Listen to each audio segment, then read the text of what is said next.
Big Boss హౌస్లో శివాజీకి అన్యాయం జరిగిందా అంటే జరిగిందనే చెప్పుకోవాలి, జరగలేదని కూడా చెప్పుకోవాలి.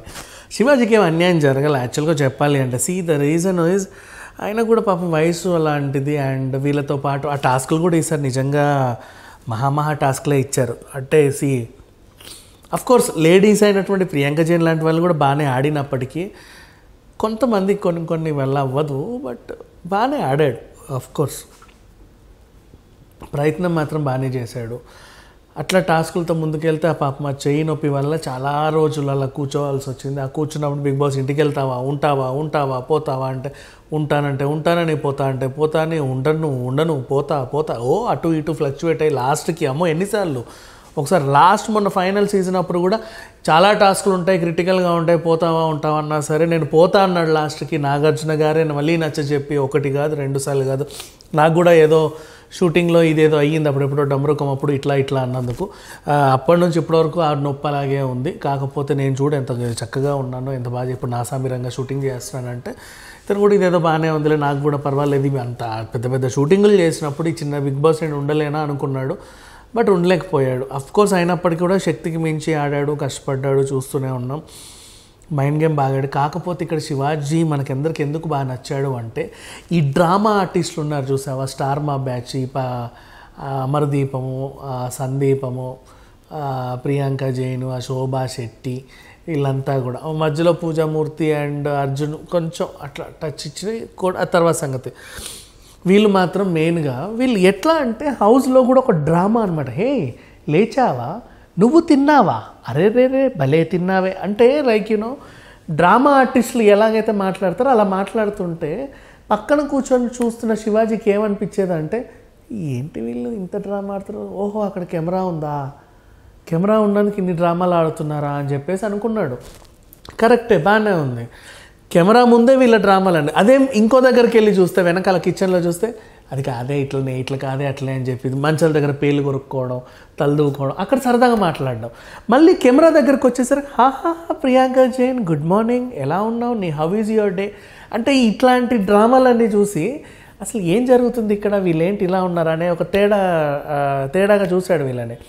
తర్వాత మళ్ళీ నామినేషన్స్ వచ్చినప్పుడు ఒకలాగా యూ అని చెప్పేసి, నెక్స్ట్ మళ్ళీ నాగార్జున గారు వచ్చినప్పుడు ఒకలాగా సార్ నమస్తే sir I'm very glad to meet you అంటే ఇన్ని వేరియేషన్స్ చూసి పడుకునేటప్పుడు ఒక దగ్గర, బాత్రూమ్ దగ్గర ఒక దగ్గర, కిచెన్ దగ్గర ఒక దగ్గర, బయట కూర్చున్నప్పుడు ఒకలాగా, కెమెరా ముందు ఒకలాగా, కెమెరా లేకపోతే ఒకలాగా, టాస్క్లో ఒకలాగా, నామినేషన్స్లో ఒకలాగా, వీకెండ్ ఎపిసోడ్లో ఒకలాగా, సండే ఎపిసోడ్లో ఒకలాగా, రోజుకో కొత్త వేరియేషన్ చూసేసరికి ఆశ్చర్యం వేసింది శివాజీకి, మనుషులు ఇలా కూడా ఉంటారా అని. అంటే అన్ని కళలు పోసి తయారు చేసినటువంటి మనుషుల్లాగా. సో అప్పుడు అనిపించింది వద్దు. అందుకే తను ప్రతిసారి ప్రియాంకని అమ్మా నువ్వు వద్దమ్మా, నువ్వు నోరు మూసుకోమ్మా ప్లీజ్, నీకు దండం, నాతో మాట్లాడకు అంతే. బికాజ్ ఆ డ్రామాని తను తీసుకోలేకపోయాడు. ముందు నుంచి అలా డ్రామా చేస్తా వీళ్ళు వస్తే దగ్గరుండి చూస్తా, దాన్ని ఎదిరిస్తా మనకు దగ్గర అయ్యాడు శివాజీ గారు. అలాగే ఒకానొక సందర్భంలో హోస్ట్ నాగార్జున గారిని కూడా ఎదిరించి మనకు మరీ దగ్గర అయ్యాడు. ఆ అమ్మాయి విషయంలో నిజంగా నా ఇంట్లో ఆడపిల్ల ఉంటే నేను కాళ్ళ కింద గొంతేసి తొక్కుతా అన్నాడు. అంటే ద రీజన్ అతను చెప్పింది, అతను సారీ చెప్పాల్సిన అవసరం లేదు. ద రీజన్ ఏంటంటే నిజంగా వీళ్ళు ఒక ఏదో 30 years ఏజ్ అమ్మాయిని అడిగారు, కానీ ఒక పేరెంట్ని, ఒక 50-60 years పేరెంట్ని అడిగితే నిజంగా వచ్చి ఈడ్చి తంతానమ్మా నేను చంపేస్తా అని చెప్పేది అంతే. అంటే తన వేషాలు తను తీసుకోలేకపోయాడు, చూడనట్టు వదిలేయలేకపోయాడు. అందుకని చెప్పేసి శివాజీ అఫ్కోర్స్ అదంతా మనకు చెప్తూ ఉంటే చాలా దగ్గర అయ్యాడు. మనకి ఎప్పుడంటే దీప్తి చెప్పింది అప్పుడెప్పుడో మన TV9 ఆ పేరేంటో మర్చిపోయా, దేవి నాగవల్లి TV9 దేవి నాగవల్లి ఒకసారి చెప్పింది, ఒకసారి బిగ్ బాస్ హౌస్లో నీవి ఎలా అనిపిస్తుంది అని నాగార్జున గారు అడిగితే, సార్ ఇక్కడ వాళ్ళంతా డిఫరెంట్గా ఉన్నారు సార్, ఆ నామినేషన్లో ఒకలాగా ఉంటారు సార్, అక్కడ ఒకసారి ఇక్కడ ఒకసారి ఇట్లా ఉంటారు, నాకు ఏమనిపిస్తలేదు సార్ అని చెప్పగానే ఆవిడని వెంటనే తీసి బయటేశారు. అమ్మో ఈవిడకన్నీ తెలిసిపోయాయి అని చెప్పేసి. శివాజీ గారు నన్ను తొందరగా తీరలేరు కదా, సో తను అన్నీ చెప్పాల్సి వచ్చింది. సరే ఏదేమైనప్పటికీ కూడా శివాజీ గారు మాత్రం అందరి మనసులు గెలుచుకున్నాడు. అండ్ లాస్ట్ డేస్లో ఏంటంటే ఇంకా అమర్దీప్ని వెదవా అనేసరికి మేము తీసుకోలేకపోయాము, ఆ మనోభావాలు దెబ్బతిన్నాయి అని చెప్పి బిగ్ బాస్ కెమెరాలు చెప్పినట్టుగా స్టార్ మా యాజమాన్యం చెప్పి ఆ అమరదీపానికి 2వ ప్లేస్ కట్టబెట్టి ఈయనకి 3rd ప్లేస్కి దించారు. అంతమించి ఏమీ లేదు. బట్ శివాజీ గారు ఎప్పటికీ హీఈస్ ద విన్నర్, అందరికీ తెలిసిన విషయమే. Thank you so much. Bigg Boss హౌస్లో సచ్ ఎ బ్యూటిఫుల్ జర్నీ అని చెప్పుకోవాలి అనుకుంటే నాకు నిజంగా, నాకు ప్రామిస్గా చెప్తున్నా, ఇన్ని సీజన్స్ చూసాం కదా, ఇన్ని సీజన్స్లో నాకు చాలా బ్యూటిఫుల్ జర్నీస్ కొన్ని అనిపించాయి. ఫస్ట్ సీజన్లో నాకు అర్చన వేద గారి జర్నీ నచ్చితే, తర్వాత సీజన్లో గీతా మాధురి గారి జర్నీ, ఆ తర్వాత చూసుకుంటే శ్రీముఖి జర్నీ, అండ్ నెక్స్ట్ ఆ తర్వాత చూసుకుంటే ఇక ఒకరు who ever it is. So అట్లా చూసుకుంటే, అండ్ నెక్స్ట్ మన ఓటీటీలో చూసుకుంటే నాకు మన బిందు మాధవి. సో ఇట్లా చాలా రేర్గా కొంతమంది జర్నీస్ బాగా కనెక్ట్ అవుతూ ఉంటాయి బిగ్ బాస్లో. అట్లాంటి ఒక rare and very good journey ఎవరిదా అంటే యావర్ది అని చెప్పవచ్చు. నాకు మొత్తం ఇండియన్ బిగ్ బాస్ హిస్టరీలో నాకు బాగా ఇష్టమైన జర్నీ ఎవరు అంటే విజయ్ బానీ, బిగ్ బాస్ సీజన్ 10 ఇన్ హిందీ అనమాట. తన తర్వాత నాకు అత్యంత ప్రీతిపాత్రమైన జర్నీ అంటే యావర్ అని చెప్పుకోవచ్చు. Why? Because such a beautiful guy. నిజంగా కోపం వస్తే కోప్పడతాడు, బాధేస్తే ఏడుస్తాడు తప్ప డ్రామా చేయడు.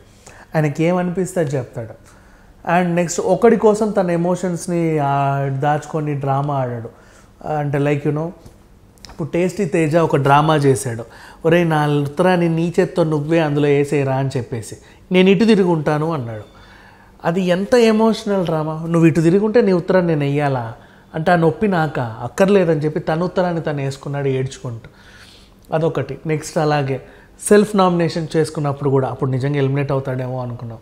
అండ్ నెక్స్ట్ ఆ తర్వాత మొన్న రీసెంట్ విషయం గురించి చూసుకుంటే ఎవిక్షన్ ఫ్రీ పాస్ నువ్వు 4 ఫౌల్ ఆడేవు అని చెప్పగానే ఉంచుకోరా అని చెప్పి బిగ్ బాస్ మొహానికి వేసి కొట్టాడు.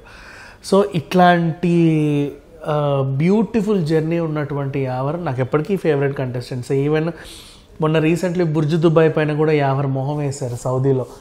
అంటే ఎంతమంది ఎన్ని రకాలుగా అతన్ని ఇష్టపడుతున్నారు అనేది తెలిసి, ఈవెన్ మనం కూడా ఇష్టపడుతున్నాం, వాళ్ళ బ్యూటిఫుల్ బ్రదర్స్ కూడా అంత బాగా ఇష్టపడుతున్నారు. అండ్ రీసెంట్లీ వాళ్ళ బ్రదర్స్ అయ్యప్పస్వామి వాళ్ళకి కాళ్ళు కడుక్కొని హిందూ సంప్రదాయంలో వాళ్ళకి అన్నదానం ఏదో చేశారు. అండ్ చాలా బాగా జరిగింది. అవన్నీ చూస్తూ ఉంటే వీడియోస్, అఫ్కోర్స్ మనకి దగ్గర మనిషే, తెలిసిన మనిషి. అండ్ యావర్ లాంటి వ్యక్తి నిజంగా బిగ్ బాస్ విన్నర్ అయితే బాగుండు అనిపించింది నాకు. యావర్ తర్వాత గౌతమ్ జర్నీ చాలా ఇష్టం. సరే ఆ తర్వాత చెప్పుకుంటే యావర్ విన్నర్ అయితే బాగుండు అనిపించింది. బట్ చిన్న మిస్టేక్స్ ఉన్నాయి యావర్లో కూడా. అంటే మధ్యలో రతిక వచ్చిన తర్వాత కొంచెం డల్ అయ్యాడు. ఈవెన్ టిక్లో కూడా ప్రియాంక గెలిచింది కానీ యావర్ గెలవాల. ఆ హాచీ గేములలో కూడా ప్రియాంక లాస్ట్ వరకు వచ్చింది, యావర్ గెలవాల. అంటే గేమ్స్లోనూ కూడా తన మైండ్ పోతుంది, డల్ అయిపోయింది.